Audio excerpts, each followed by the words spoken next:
शिव तत्व को साक्षात्कार करने के लिए योग के स्थानों का वर्णन। सूत जी बोले, हे ब्राह्मणों, संसार के कल्याण के लिए इस समय मैं योग के स्थानों को संक्षेप में कहूंगा। गले से नीचे और नाभि से ऊपर एक बालिस्त की दूरी पर तथा नाभि के नीचे आवर्त में और दोनों भौहों के मध्य में योग के स्थान कहे गए हैं। सभी प्रकार के अर्थ और ज्ञान का प्राप्त हो जाना ही योग कहा गया है। शिव जी की कृपा से उसमें हमेशा एकाग्रता होनी चाहिए। भगवान की कृपा से जो ज्ञान प्राप्त होता है उसको ब्रह्मा आदि देवता भी कहने में समर्थ नहीं है। योग शब्द से ही निर्वाण अर्थात महेश्वर शिव का लोक प्राप्त हो कहा गया है। उसका हेतु ऋषियों का ज्ञान है जो शिव की कृपा से ही प्राप्त होता है। ज्ञान से इंद्रियों के विषयों को रोककर पाप को जला देना चाहिए। इंद्रियों की वृत्ति के निरोध से ही योग की सिद्धि होगी। हे श्रेष्ठ ब्राह्मणों, चित्त की वृत्तियों का निरोध ही योग कहा है। योग की सिद्धि के निम्न 8 प्रकार के साधन कहे हैं। प्रथम यम, दूसरा नियम, तीसरा आसन, चौथा प्राणायाम, 5वां प्रत्याहार, छठा धारण, 7वां ध्यान तथा 8वां समाधि। परम तपस्या ही यम कहा जाता है। हे योगियों में श्रेष्ठ मुनियों, अहिंसा सबसे पहला यम का हेतु है। इसके बाद सत्य, अस्तेय, ब्रह्मचर्य, अपरिग्रह आदि भी यम के हेतु हैं। यहाँ तक कि नियम का मूल भी यम ही है, इसमें कोई संशय नहीं है। अपने सामने ही संसार के सभी प्राणियों को समझना ही अहिंसा कही है, जो आत्मज्ञान की सिद्धि को देने वाली है। देखी हुई, सुनी हुई, अनुमान की हुई, अनुभव की हुई तथा दूसरे को भी पीड़ा पहुंचाने वाली न हो, ऐसी कही हुई बात को सत्य कहते हैं। ब्राह्मणों के लिए अश्लील बात न कहना तथा दूसरों के दोष जानकर भी न कहना चाहिए। अपने ऊपर या दूसरे के ऊपर आई हुई मुसीबत में भी किसी का धन न लेना ही संक्षेप में अस्तेय कहा गया है तथा मन से, कर्म से, वाणी से भी लेने की इच्छा न करें, ऐसा वेदों का आदेश है। मन, वाणी और कर्म से मैथुन में प्रवृत्ति न रखना ही यतियों को और ब्रह्मचारियों को ब्रह्मचर्य कहा है। यह बात वैखानस तथा जिनके पास पत्नियां नहीं हैं, ऐसे महात्माओं को विशेष रूप से पालन करने को कही है। सपत्नी गृहस्थी को भी इसका पालन बताता हूँ। उनको तो केवल अपनी पत्नी के साथ विधि पूर्वक मैथुन करना तथा अन्यों की पत्नियों से अपनी निवृत्ति मन, कर्म और वाणी से करनी चाहिए, ऐसा स्मृतियों को बताया धर्म है। विधि पूर्वक अपनी ही पत्नी से संभोग करके स्नान करना चाहिए, ऐसा सद्गृहस्थी भी आत्मयुक्त ब्रह्मचारी कहा गया है। ब्राह्मण, गुरु तथा अग्नि के पूजन में अहिंसा का त्याग भी हो जाए तो भी कोई बात नहीं है, क्योंकि इस प्रकार की विधि पूर्वक की गई हिंसा भी अहिंसा ही है, ऐसा स्मृतियों तथा वेद का भी मत है।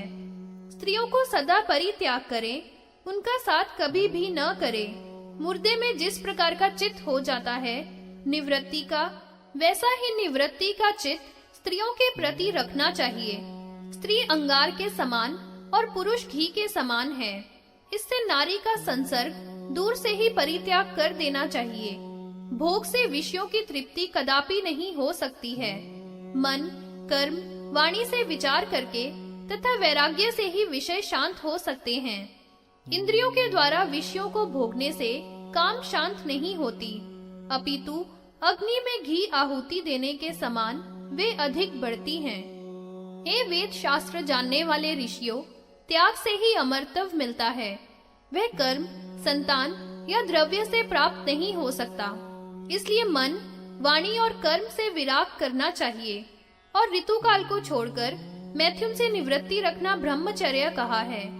हे श्रेष्ठ ब्राह्मणों, ये मैंने आपसे यम कहे, अब नियमों को बताता हूँ। शौच, यज्ञ, तप, दान, स्वाध्याय, इंद्रिय निग्रह, व्रत, उपवास, स्नान, अनिच्छा, ये 10 नियम कहे हैं। शिव मंत्र का जप तथा पद्म आदि आसन कहे हैं। भीतरी बाहरी पवित्रता ही शौच है। बाहरी पवित्रता से युक्त होकर भीतरी पवित्रता का आचरण करना चाहिए। शिव जी की पूजा करने वाले को अग्नि, वरुण तथा ब्राह्मण संबंधी कर्तव्य करने चाहिए। विधान पूर्वक स्नान आदि करके पुनः भीतरी पवित्रता का आचरण करना चाहिए। तीर्थ के जल में सदा ही मिट्टी आदि शरीर में लगानी चाहिए। स्नान आदि करने पर भी मनुष्य भीतरी पवित्रता से हीन होते हैं। जैसे शैवाल, मगर, मछली आदि जीव सदा मछली के द्वारा जीवन यापन करने वाले धीवर आदि भी सदा जल में रहते हुए भी मलिन रहते हैं। इसलिए हे ब्राह्मणों, सदा जल में अवगाहन करने से ही मनुष्य पवित्र नहीं होते। विधान पूर्वक हमेशा भीतरी पवित्रता भी रखनी चाहिए। आत्मज्ञान रूपी पवित्रता जल में सदा स्नान करके सुंदर वैराग रूपी मिट्टी का चंदन लगाकर अपने को पवित्र करना चाहिए। शुद्ध के लिए ही सिद्धियां प्राप्त होती हैं, अशुद्ध को नहीं। अर्थ सिद्धि के लिए संतोष पूर्वक चांद्रायण व्रत आदि से पवित्रता प्राप्त करनी चाहिए। ओंकार का जप ही स्वाध्याय कहा गया है, जो 3 प्रकार का होता है। वाणी के द्वारा किया हुआ जप अधम कहा है। उपांशु जप ही सर्वोत्तम है। मानसिक जप भी श्रेष्ठ है। इनका विस्तार से वर्णन आगे पंचाक्षर वाले अध्याय में किया गया है। गुरु की अचल भक्ति से शिव का ज्ञान प्राप्त होता है। इंद्रियों को विषयों से रोकना प्रत्याहार कहा गया है। चित्त की धारणा को संक्षेप से बताता हूँ। स्वस्थ चित्त से विचार पूर्वक एक चित्त होकर दूसरी तरफ से मन हटाकर ध्यान करना ही समाधि कहा गया है। समाधि में अपने शरीर को शून्य मात्र समझता हुआ चित्त आनंद का आभास होता है। समाधि का मूल कारण प्राणायाम है। प्राणायाम में अपने देह की वायु को निरोध करते हैं। मंद, मध्यम और उत्तम 3 प्रकार का प्राणायाम कहा है। प्राण वायु का रोकना ही प्राणायाम कहा है। प्राणायाम का मान 12 मात्राओं का कहा गया है। नीचे की ओर भी 12 मात्रा तथा ऊपर भी 12 मात्राओं का उसका मान होता है। मध्यम में तो 24 मात्राओं का मान होता है। मुख्य रूप से तीनों 36 मात्रा के ही कहे हैं। आनंद की उत्पत्ति के योग के लिए प्रस्वेद, कंपन, उत्थान, रोमांच, ध्वनि, अंगों का मोटन तथा कंपन गर्भ में क्रमानुसार जप करना चाहिए। न्याय पूर्वक योग का सेवन करता हुआ स्वस्थ पने को प्राप्त करता है। जैसे जंगल का मतवाला सिंह, हाथी तथा 8 पैर वाला शरप नाम का पशु स्वस्थ घूमते हैं, वैसे ही योगी भी निर्द्वंद विचरते हैं। योग के अभ्यास से व्यसन नहीं लगते। इसका अभ्यास करते हुए मुनि लोगों को मन और वाणी से उत्पन्न दोषों को जला देना चाहिए। बुद्धिमान लोग प्राणायाम से भली भांति दोषों को नष्ट करते हैं तथा श्वास के द्वारा उन्हें जीर्ण कर लेते हैं। प्राणायाम से ही दिव्य शांति, प्रशांति, दीप्ति तथा प्रसाद आदि सिद्धियों को साथ लेते हैं। हे द्विजो, इन चारों में प्रथम शांति कही गई है। सहज ही आए हुए पापों को नष्ट कर देना ही शांति है। भली प्रकार वाणी के द्वारा संयम करना अशांति है। प्रकाश को दीप्ति कहा गया है। बुद्धि के द्वारा सभी इंद्रियों को तथा वायु को भी वश में करना प्रसाद कहा गया है। इन चारों में प्रसाद तो अपने अंदर ही होता है। इसमें प्राण, अपान, समान, उदान, व्यान, नाग, कूर्म, कुकुर, देवदत्त, धनंजय आदि 10 पवनों को भी जीतना पड़ता है। प्रयाण करती है, इससे वायु को प्राण वायु कहते हैं। आहार आदि क्रम से जो वायु नीचे की तरफ जाए वह अपान वायु है। व्यान नाम की वायु अंगों में व्याधियां पैदा करती हैं तथा ऊपर की ओर चलती हैं। मर्मों को जो झकझोरती हैं वह उदान नाम की वायु कहती हैं। अंगों को जो समान रूप से ले जाती हैं वह समान नाम की वायु है। उद्गार को नाग नाम की वायु कहा है। उन्मीलन को कूर्म कहा है। भूख लगने वाली वायु को क्रिकर कहते हैं। जम्भाई वाली वायु को देवदत्त कहा है। बड़ी भारी आवाज करने वाली वायु को धनंजय कहते हैं। वह मरने पर भी रहती है। इस प्रकार ये 10 वायु प्राणायाम से सिद्ध की जाती हैं। शांति आदि चारों सिद्धियों में प्रसाद चौथी है। विस्वर, महान, मन, ब्रह्मा, चित्त, स्मृति, ख्याति, ईश्वर, मति, बुद्धि, इनको महत नाम वाला कहा गया है। और ये बुद्धि प्रसाद तथा प्राणायाम से सिद्ध होते हैं। सभी द्वंद्वों में जो सिवरी भाव है उसे विस्वर कहा जाता है। सभी तत्वों में सर्वप्रथम पैदा होने से दूसरा महान कहा है।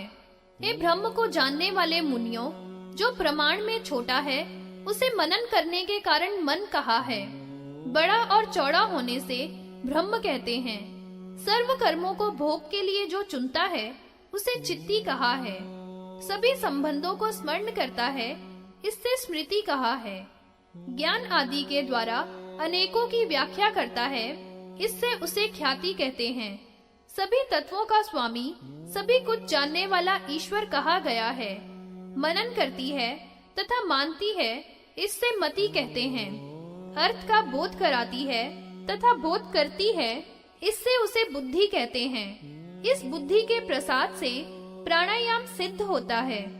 यम का पालन करने वाला आदि में सब दोषों को जलाकर प्राणायाम करता है। धारणा के द्वारा पातकों को प्रत्याहार से जला देना चाहिए।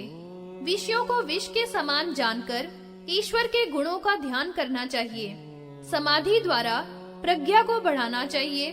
स्नान करके अष्टांग योग को क्रम पूर्वक करना चाहिए। विधिवत योग सिद्धि के लिए आसन प्राप्त करके आत्मा को देखे। अदेश और असमय में योग साधन न करें। अग्नि के अभ्यास में, जल में, सूखे पत्तों में, जंतुओं से व्याप्त जगह में, शमशान में, जीर्ण पशुओं के कोष्ठ में, शब्द होने वाले स्नान में तथा शब्द वाले समय में, दीमक के घर में, अशुभ जगह में, दुष्ट पुरुषों से आक्रांत जगह में, मच्छर आदि से युक्त स्थान में, शरीर में बाधा उत्पन्न होने पर, दुर्मन होने पर योग साधना न करें तथा गुप्त शुभ स्थान में, रमणीक पर्वत की गुफा में, शिवजी के क्षेत्र में, शिवजी के बगीचे में, वन में अथवा घर में, शुभ देश में, जंतुओं से रहित निर्जन देश में, अत्यंत निर्मल, अच्छी प्रकार लिपा पुता, चित्रित, दर्पण के दरस से युक्त, अगर धूप आदि से सुगंधित, अनेक प्रकार के फूलों के वितान से घिरा हुआ, फल पत्ते तथा मूल आदि से युक्त, कुशा पुष्प आदि के सहित स्थान में सम आसन पर बैठकर बुद्धिमान को स्वयं योगाभ्यास करना चाहिए। सबसे प्रथम गुरु को प्रणाम करें। इसके बाद शिव को, देवी को, गणेश को, शिष्यों सहित योगीश्वरों को प्रणाम करके युक्ति पूर्वक योग में लगना चाहिए।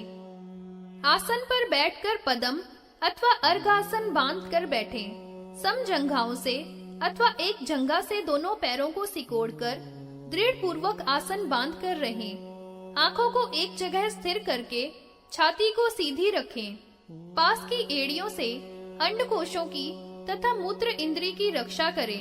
कुछ कुछ ऊपर को उठा हुआ सिर रखें। दांतों को दांतों से स्पर्श न करें। नासिका के अग्र भाग को ही देखें, इधर उधर न देखें। तमोगुण को रजोगुण से, रजोगुण को सतोगुण से ढक लेना चाहिए तथा अपने में स्थिर होकर शिव के ध्यान में अभ्यास करें। ओंकार का, शुद्ध दीप शिखा का, श्वेत कमल की पंखुड़ी पर शिव का ध्यान करें। नाभि के नीचे विद्वान पुरुष कमल का ध्यान करके 3 या 8 अंगुल के कोण में अथवा पंच कोण में या त्रिकोण में अग्नि, सोम तथा सूर्य की शक्तियों के द्वारा सूर्य, चंद्र, अग्नि अथवा अग्नि, सूर्य और चंद्रमा का इस क्रम से ध्यान करें। तीनों गुणों के क्रम से ऊपर के इन 3 मंडलों की भावना करनी चाहिए।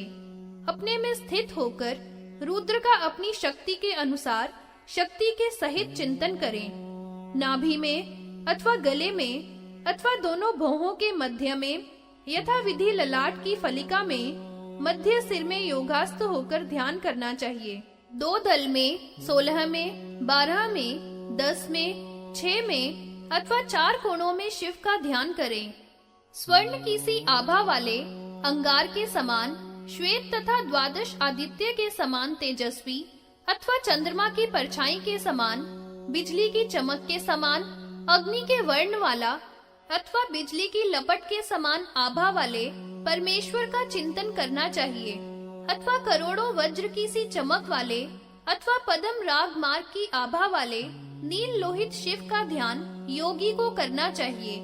महेश्वर का हृदय में ध्यान करें।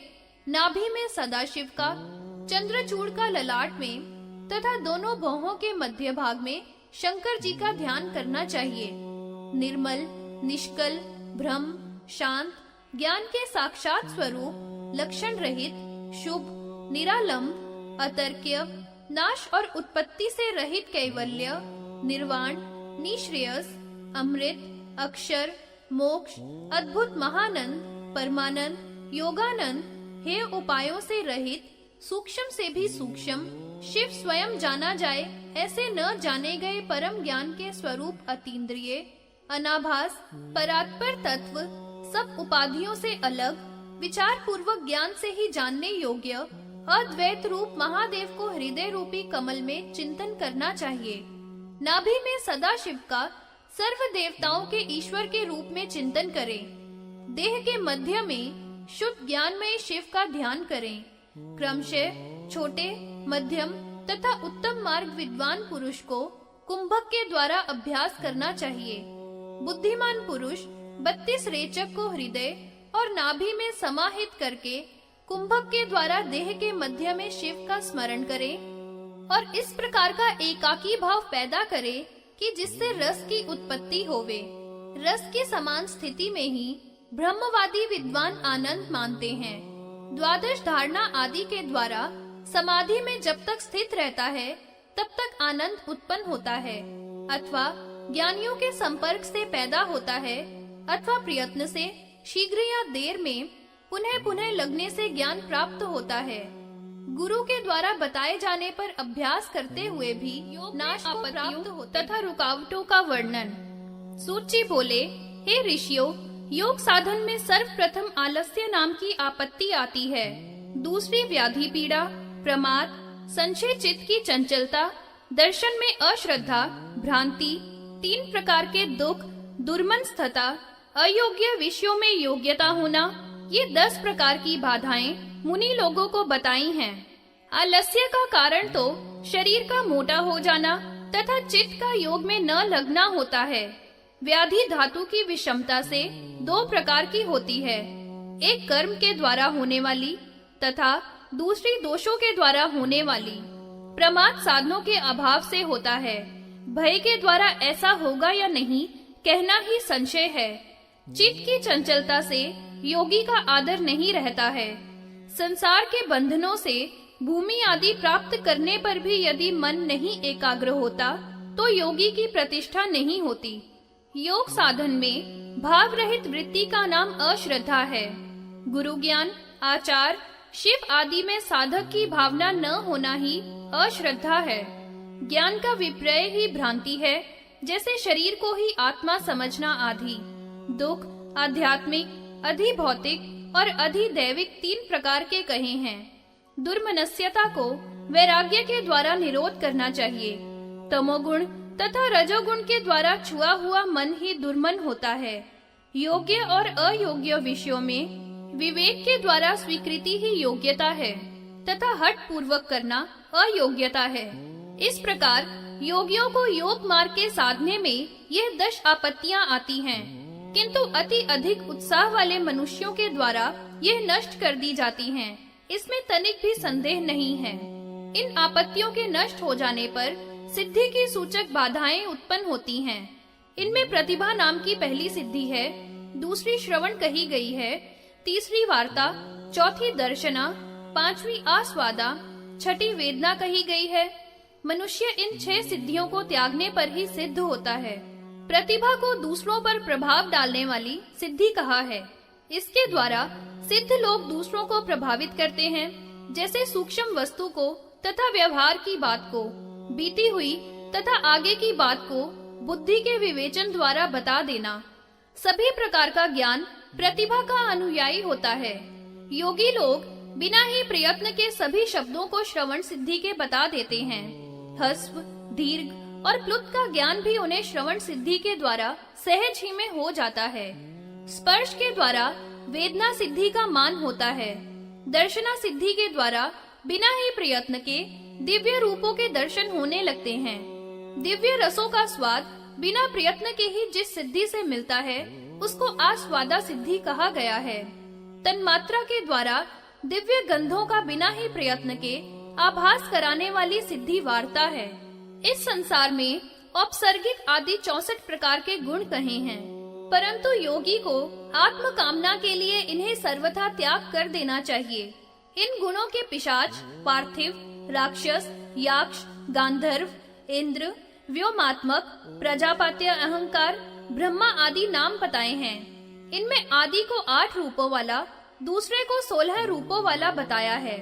इसी प्रकार तीसरे को 24, चौथे को 32, पांचवे को 40 भूत मात्रा का बताया है। 64 गुणों से युक्त ब्रह्मा गुण होता है। औपसर्गिक आदि गुणों का त्याग करके लोक में ही गुणों को देखकर योगी को योग में तत्पर रहना चाहिए। मोटापन, हल्कापन, बालकपन तथा जवानी आदि अनेक प्रकार की जाति देहधारियों के लिए कही गई हैं। पृथ्वी आदि अंशों के बिना ही सुंदर गंध से युक्त जो ऐश्वर्य है वह 8 गुण वाला होता है। उसे महापार्थिव गुण कहा है। जल में रहता हुआ भी भूमि पर निकल आना, इच्छा शक्ति के द्वारा संपूर्ण समुद्र को भी पीने की सामर्थ्य रखना, संसार में जो देखने की इच्छा हो उसे जल में देख लेना, जो भी वस्तु हो उन्हें कामना के द्वारा ही भोगने की इच्छा से ही भोग लेना, बिना बर्तन के ही हाथ पर जल को पिंड के समान रख लेना, शरीर से अग्नि की लौ निकलते रहने पर भी जलने का भय न होना, शरीर का घाव रहित रहना आदि 16 प्रकार के ऐश्वर्य कहे हैं। संसार को जलता हुआ दिखने पर भी जले नहीं, जल के बीच में अग्नि जलाकर अपनी रक्षा करना, हाथ पर आंच को धारण कर लेना, किसी भी वस्तु को जलाकर भस्म कर देना तथा उसे फिर ज्यों का त्यों बना देना आदि तेज संबंधी 24 गुण कहे गए हैं। प्राणियों के मन की बातों को जान लेना, पर्वत आदि महान वस्तुओं को कंधे पर धारण कर लेना, अत्यंत छोटा बन जाना तथा अत्यधिक बड़ा बन जाना, हाथों के द्वारा वायु को पकड़ लेना, अंगूठे के द्वारा दबा देने पर पृथ्वी का काम जाना आदि ऐश्वर्यशाली गुण वात के संबंधी बताए हैं। आकाश गमन, शरीर को छाया से रहित दिखाना आदि इंद्रिय संबंधी गुण कहे हैं। दूर से शब्द ग्रहण कर लेना, सभी शब्दों का ज्ञान होना, तन मात्रता का ग्रहण कर लेना, सभी प्राणियों का दर्शन आदि ऐश्वर्य भी इंद्रिय संबंधी है। इच्छा अनुसार अपनी इंद्रियों को वश में कर लेना, संसार का दर्शन करना आदि मानस गुण के लक्षण हैं। छेदना, ताड़ना देना, बांध देना, संसार को पलट देना, सब प्राणियों की कृपा होना, काल और मृत्यु को जीत लेना, ये प्रजापतीय अहंकार के लक्षण हैं। बिना ही कारण के सृष्टि रच देना, पालन करना, संसार बनाने की प्रवृत्ति तथा प्रलय कर देना, इस अदृश्य का तथा व्यक्त जगत का निर्माण तथा अलग अलग बांटना आदि ब्रह्म संबंधी तेज का गुण है। इस प्रकार ये प्रधान वैष्णव पद भी कहे गए हैं। इनके गुणों को ब्रह्म ही जान सकता है, अन्य किसी में जानने की सामर्थ्य नहीं है। ये असंख्य गुण हैं, शिव से अन्य और कौन जान सकता है। इन परम ऐश्वर्यों को शैवी गुण कहा है और विष्णु के द्वारा जाने गए हैं। योग के उत्थान में ये सिद्धियां बाधा रूप आती हैं। इनको प्रयत्न के द्वारा वैराग्य पूर्वक रोकना चाहिए। विषयों के भय का नाश तथा अतिशयता जानकर अश्रद्धा से इन सिद्धियों का त्यागना ही विरक्ति है। अतः इन सिद्धियों को वैराग के द्वारा योग में विघ्न समझकर त्यागना चाहिए। इन औपसर्गिक का परित्याग करने से महेश्वर प्रसन्न होते हैं। उनके प्रसन्न होने पर विमल मुक्ति अथवा अनुग्रह या लीला को योगी प्राप्त होते हैं। इस प्रकार इन बाधाओं को निरोध करके विशेष चेष्टा से वह मुनि सुखी होता है। कभी कभी इस भूमि को छोड़कर आकाश में शोभा युक्त होकर क्रीड़ा करता है।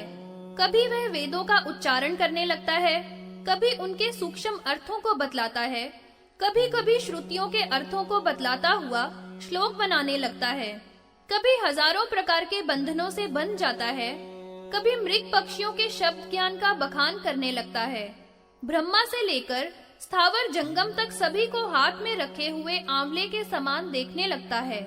बहुत कहने से क्या लाभ, अनेक प्रकार के विज्ञानों को उत्पन्न करता है। हे श्रेष्ठ मुनियों, उस महात्मा मुनि के अभ्यास के द्वारा विशुद्ध विज्ञान स्थिर होता है। वह योग में लगा हुआ सभी तेजधारी रूपों को देखता है।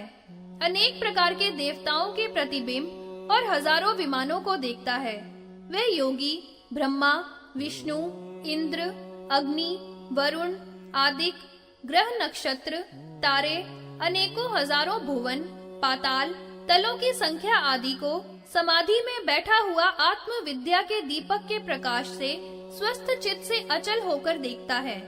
भगवान की कृपा रूपी अमृत से भरे हुए सत्व के पात्र को देखता है तथा अपने हृदय के अंधकार को हटाकर वह पुरुष अपनी आत्मा में ही ईश्वर को देखता है। भगवान की कृपा से धर्म, ऐश्वर्य, ज्ञान, वैराग्य, अपवर्ग प्राप्त होती है। इसमें अन्य विचार नहीं करना चाहिए। 10,000 वर्ष 1000 बार बीत जाएं, तो भी उनकी कृपा के विस्तार को नहीं कहा जा सकता। हे मुनीश्वरों, पाशुपत योग में स्थित योगी की महिमा बड़ी अपार है। साधु पुरुष के लक्षण तथा शिव से साक्षात्कार करने वाले उपायों का वर्णन। सूत जी बोले, हे श्रेष्ठ ब्राह्मणों, जिनके ऊपर भगवान शंकर कृपा करते हैं, उनको बताता हूँ। महेश्वर भगवान सज्जनों पर, आत्मा को जीतने वालों पर, द्विजातियों पर, धर्म के जानने वाले पर, साधु पुरुषों पर, आचार में श्रेष्ठ आचार्यों पर, आत्मा में शिव को जानने वालों पर, दयालु पुरुषों पर, तपस्वियों पर, सन्यासियों पर, ज्ञानियों पर, आत्मा को वश में करने वालों पर, योग में तत्पर रहने वाले पुरुष पर, श्रुति स्मृति को जानने में श्रेष्ठ तथा हे द्विजो, श्रौत स्मार्त कर्म के जो विरोधी न हो, ऐसे मनुष्यों पर कृपा करते हैं। अब इन सब की अलग अलग व्याख्या करते हुए सूत जी कहते हैं कि हे द्विजो, जो श्रेष्ठ पुरुष ब्रह्म के पास ले जाए अथवा जाए, वे संत कहे हैं। दशों इंद्रियों के विषयों को दूर करके 8 प्रकार के लक्षणों से युक्त जो पुरुष हैं तथा जो सामान्य स्थिति में और धन की कमी व अधिकता में न क्रोध करते हैं न हर्ष करते हैं, वे जितात्मा पुरुष कहे जाते हैं। ब्राह्मण, क्षत्रिय, वैश्य में युक्त पुरुष द्विजाति कहलाते हैं। वर्ण आश्रमों में युक्त ये द्विजाति जन सुख से करने वाले हैं। श्रौत स्मार्त के धर्म का ज्ञान करना ही धर्मज्ञ कहा है। विद्या के साधन के द्वारा ब्रह्मचारी और गुरु की सेवा में रहने वाला पुरुष साधु है।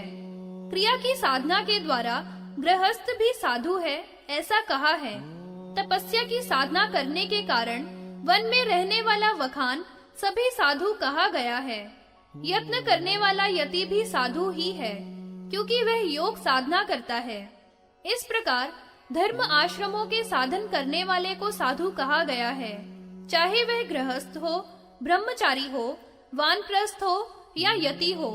धर्म अधर्म शब्दों को समझाकर जो कर्म में तत्पर होता है तथा क्रियाशील होता है, उस धर्मज्ञ को आचार्य कहना चाहिए। कार्य को कुशल पूर्वक करना धर्म तथा अकुशलता से करना ही अधर्म है। धारण करने योग्य कर्मों को करने के कारण ही उसे धर्म कहा गया है। अधारण करने योग्य कर्म ही अधर्म कहे गए हैं। धर्म के द्वारा इष्ट की प्राप्ति आचार्यों द्वारा उपदेश की गई है तथा अधर्म से अनिष्ट की प्राप्ति बताई गई है। वृद्ध जो लोलुप न हो, आत्मज्ञानी हो, अदम्भी हो, अच्छी प्रकार विनीत हो, सरल हो, आदि गुण संपन्न जन आचार्य कहे गए हैं। अपने आप भी जो धर्म आचरण करते हैं तथा दूसरों में भी आचार स्थापित करते हैं, शास्त्र और उनके धर्मों का भली भांति आचरण करने वाले आचार्य कहलाते हैं। श्रवण करने से जो कर्म किया जाता है उसे श्रौत तथा स्मरण करने से जो कर्म है उसे स्मार्त कहा जाता है। वेद विहित जो यज्ञ आदि कर्म है वे श्रौत कर्म है तथा वर्ण आश्रमों को बताए हुए जो कर्म है वे स्मार्त कर्म है। देखे हुए अनुरूप अर्थ को तथा पूछे गए अर्थ को जो कभी नहीं छिपाते तथा जो देखा है वही सत्य कह देते हैं तथा जो ब्रह्मचर्य से रहते हो, निराहारी हो, अहिंसा और शांति में सर्वथा तत्पर रहते हो, उसे तप कहा गया है।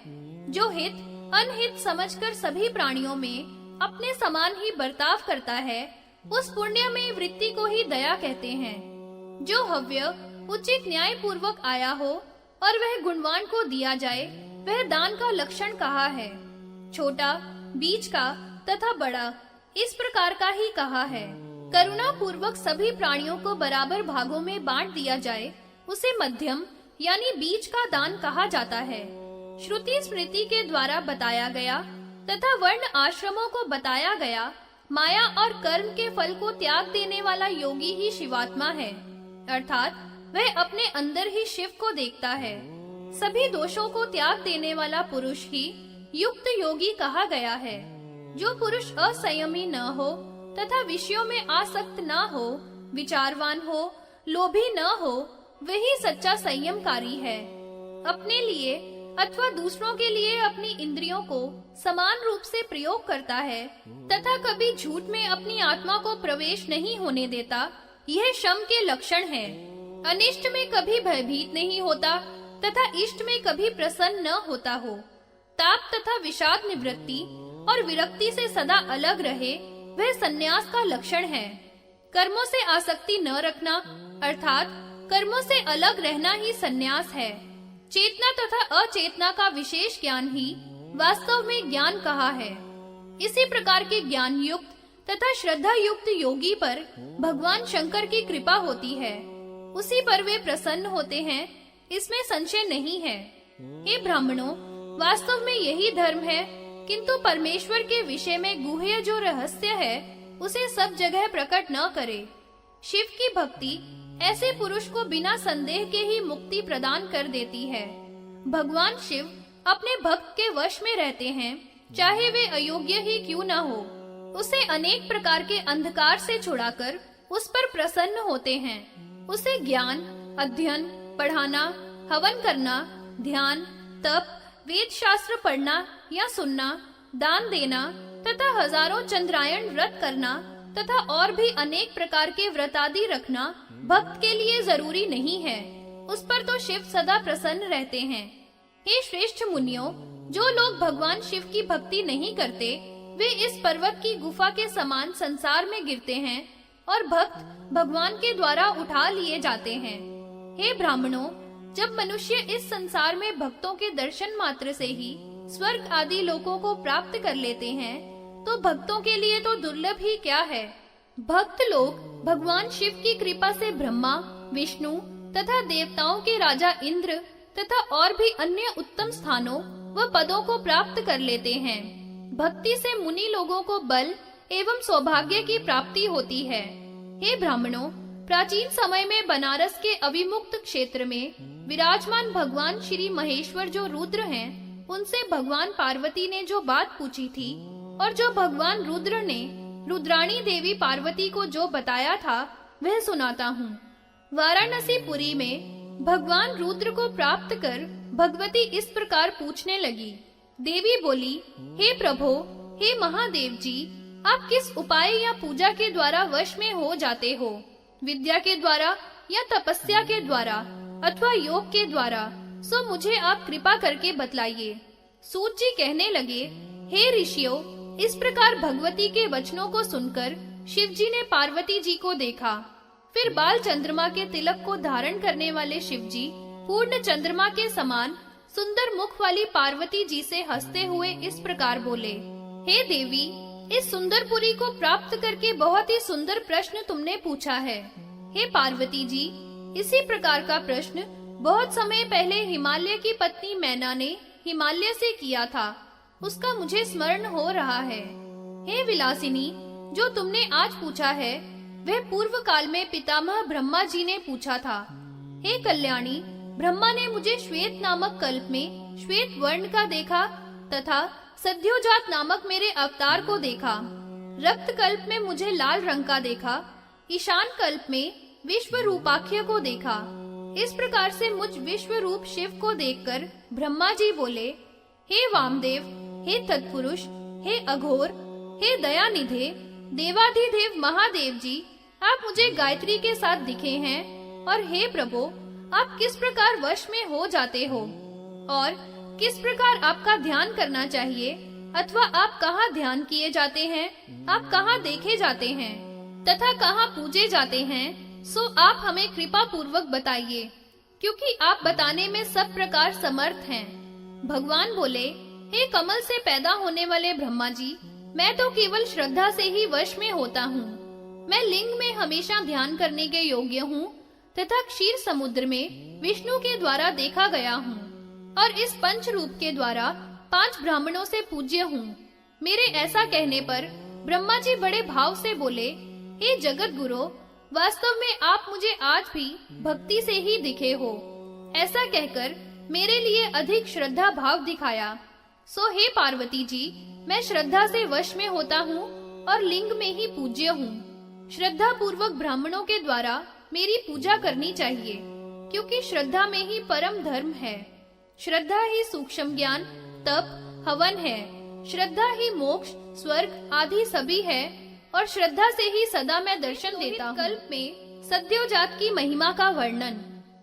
ऋषि बोले, हे सूत जी, पुराण पुरुषोत्तम महात्मा वामदेव महेश्वर जो सद्योजात जी हैं, उन्हें ब्रह्मा जी ने किस प्रकार देखा। उन अघोर और ईशान रूप सद्योजात भगवान के महात्म्य को कहने में आप समर्थ हैं, सो हमें कृपा पूर्वक उसे कहने की कृपा करिए। सूत जी बोले, हे ब्राह्मणों, 29वें कल्प को श्वेत लोहित कल्प कहा है। उस कल्प में ध्यान करते हुए ब्रह्मा के सामने शिखा से युक्त सफेद और लाल रंग का एक कुमार उत्पन्न हुआ। उस शोभा संपन्न पुरुष को देखकर ब्रह्मा ने हृदय में ध्यान करके उस महात्मा को ब्रह्म स्वरूप माना और उस झट या शीघ्र पैदा होने वाले को परात्पर ब्रह्म जानकर वंदना की तथा ब्रह्म रूप से ही उसका चिंतन किया। उन सद्योजात के पात से ही महान यशस्वी श्वेत रंग के सुनंद, नंदन, विश्वनंद और उपनंद नाम के शिष्य भी प्रकट हुए, जिनसे वे सदा घिरे रहते हैं। उनके आगे श्वेत वर्ण की आत्मा वाले श्वेत नाम के महामुनि विराजमान रहते हैं। तब वे सभी मुनि लोग महेश्वर सद्योजात को प्राप्त करके उन शाश्वत का बहुत ही भक्ति भाव से गुणगान करने लगे और अंत में उन्हीं को प्राप्त हुए। हे ब्राह्मणों, इस प्रकार जो कोई भी उन विश्वेश्वर की मन से तत्पर होकर प्राणायाम पूर्वक ध्यान करके शरण में आते हैं, वे सभी पापों से छूटकर विष्णु लोक को भी लांग कर रुद्र लोक को प्राप्त का वर्णन। सूत जी बोले, 30वां कल्प रक्त नाम का कल्प कहा जाता है। इस कल्प में महान तेजस्वी ब्रह्मा लाल रंग को धारण करते हैं। पुत्र की कामना से महान तेजस्वी ब्रह्मा जी ने परमेष्ठी शिव का ध्यान किया। तब एक महान तेजस्वी कुमार प्रकट हुए जो लाल रंग के आभूषण और लाल ही वस्त्र तथा माला पहने हुए थे। उनके लाल नेत्र थे तथा वे बड़े ही प्रतापवान थे। रक्त वस्त्र पहने हुए उन महान आत्मा कुमार को देखकर ध्यान के सहारे से ये देव ईश्वर हैं, ऐसा जान लिया और उनको ब्रह्मा जी ने प्रणाम किया। उन वामदेव भगवान की ब्रह्मा जी ने ब्रह्म मानकर स्तुति की। हृदय में प्रतीत हुए उन वामदेव ने ब्रह्मा जी से यह कहा कि हे पितामह, आपने मुझे पुत्र की कामना से ध्यान किया है तथा ब्रह्म जानकर बड़ी भक्ति से मेरी स्तुति की है। इससे आप हर एक कल्प में ध्यान योग्य के बल को प्राप्त करके मुझे सभी लोकों के दाता ईश्वर को जान सकोगे। इसके बाद उस महान आत्मा के द्वारा विशुद्ध ब्रह्म तेज से युक्त महान 4 कुमार प्रकट हुए। उनके नाम विरिजा, विवाहु, विशोक और विश्व भावना हैं। ये चारों बड़े भारी ब्रह्मणे और ब्रह्म के समान ही वीर और अध्यवसायी हुए, जो रक्त वस्त्र और रक्त माला को धारण करने वाले तथा लाल चंदन का लेपन करने वाले हैं। लाल कुमकुम तथा लाल भस्म को शरीर में लगाते हैं। हजारों वर्षों के अंत में ब्रह्म वामदेव जी का गुणगान करते हुए संसार के हित की कामना से अपने शिष्यों को समस्त धर्म का उपदेश देकर पुनः वे अविनाशी रुद्र महादेव जी में ही लीन हो जाते हैं। ये तथा दूसरे श्रेष्ठ द्विजाति लोग उस ईश्वर को जानकर तथा महादेव और उनके भक्तों में परायण होकर ध्यान से उन्हें देखते हैं।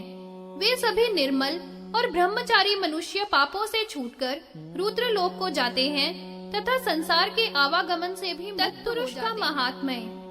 सूत जी बोले, 31वां कल्प पीत कल्प कहा गया है। इस कल्प में ब्रह्मा जी पीले वस्त्र धारण करते हैं। परमेष्ठी ब्रह्मा के द्वारा शिव का ध्यान करते हुए महान तेजस्वी पीले वस्त्र धारण किए हुए एक कुमार का जन्म हुआ। वह कुमार पीले गंध का लेपन किए हुए तथा पीले रंग की माला को धारण किए हुए था। सुनहरा जनेऊ तथा पीले रंग की पगड़ी पहने हुए था। उस युवक की बड़ी लंबी भुजाएं थी। तब ध्यान के द्वारा ब्रह्मा जी ने उन लोक के विधाता महेश्वर को जान लिया और उनकी शरण को प्राप्त हुए। उसी समय उनके पास से पीले वस्त्र पहने हुए, पीली माला धारण किए हुए तथा पीले चंदन का लेप लगाए हुए दिव्य अनेकों कुमारों का प्रादुर्भाव हुआ। उनके पीले ही सिर के वस्त्र, पगड़ी आदि थे तथा पीले ही रंग के वे सभी कुमार थे। उन्होंने हजारों वर्षों तक निर्मल यश को प्राप्त करके अपने को योग में लगाकर तपस्या का आनंद प्राप्त किया। ब्राह्मणों का कल्याण करते हुए धर्म, योग और बल से युक्त बहुत समय तक मुनियों की रक्षा करके महान योग का उपदेश देकर वे महादेव जी में लीन हो गए। इस प्रकार वे सभी कुमार महेश्वर भगवान को प्राप्त हुए। अन्य भी जो ध्यान योग के द्वारा अपने को नियमित करके तथा इंद्रियों को जीतकर महादेव को प्रसन्न करते हैं, वे सभी ब्रह्मचर्य पूर्वक निर्मल होकर और सभी पापों से छूटकर रुद्र जो महादेव जी हैं उनमें प्रवेश करते हैं और फिर न होने वाले मोक्ष को प्राप्त करते हैं।